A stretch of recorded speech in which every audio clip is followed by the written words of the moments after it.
एक बार वह गरीब व्यक्ति अपनी बेटी को उसके स्कूल से लेकर शहर के एक महंगे होटल में पहुंचा। उस व्यक्ति ने फटे पुराने कपड़े पहने हुए थे और उसकी बेटी स्कूल की ड्रेस पहनी हुई थी। जब दोनों होटल के अंदर पहुंचे तो वेटर ने पूछा, सर आप क्या खाना पसंद करेंगे?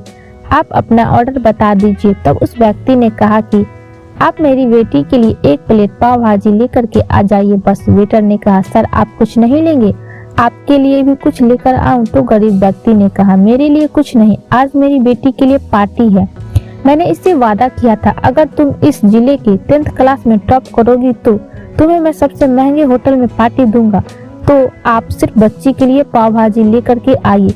होटल के मालिक ने जब ये बात सुनी तो मुस्कुराते हुए बोला, तुम उसके पिता के लिए भी पाव भाजी लेकर के जाओ, उसके लिए भी लेकर के जाओ, पैसे मत लेना, 4-5 पाव भाजी पैक करवा कर ले जाओ और 2-3 किलो मिठाई भी लेकर जाओ और उनसे कहना कि ये पार्टी होटल की तरफ से है, आप ये मिठाई ले जाइए और जश्न मनाइए। जब वेटर ने 2 प्लेट पाव भाजी लेकर आया तो वह व्यक्ति चौंक गया और बोला, मैंने तो एक ही मंगाई थी, मेरे पास पैसे नहीं है। वेटर बोला, अरे सर शर्माइए मत कीजिए, ये पार्टी होटल की तरफ से है, आपकी बेटी हमारी बेटी ने टॉप किया है, ये मिठाई लेकर जाइए और जश्न मनाइए।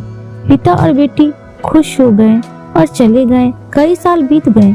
उस गरीब पिता की लड़की अब यूपीएससी की तैयारी करके कलेक्टर बन चुकी थी और इत्तेफाक से उसी शहर में उसकी पोस्टिंग हुई थी। उस लड़की ने उस होटल में सूचना पहुंचा दी कि मैं उस होटल में लंच करने के लिए आ रही हूँ।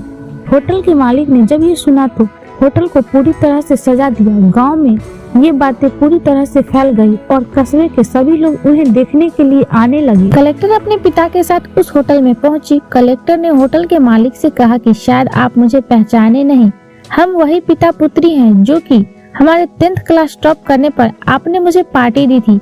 हम वही पिता पुत्री हैं, आज फिर से आए हैं और आज पार्टी हम देंगे आपको, आपके पूरे स्टाफ को और पूरे गाँव को, क्योंकि आपने गरीबी का सम्मान किया है। आपने उस दिन जो पार्टी दी थी मुझे बताया कि मुझे कितनी ऊंचाई तक पहुंचना है, कितनी और बड़ी मंजिल को छूना है।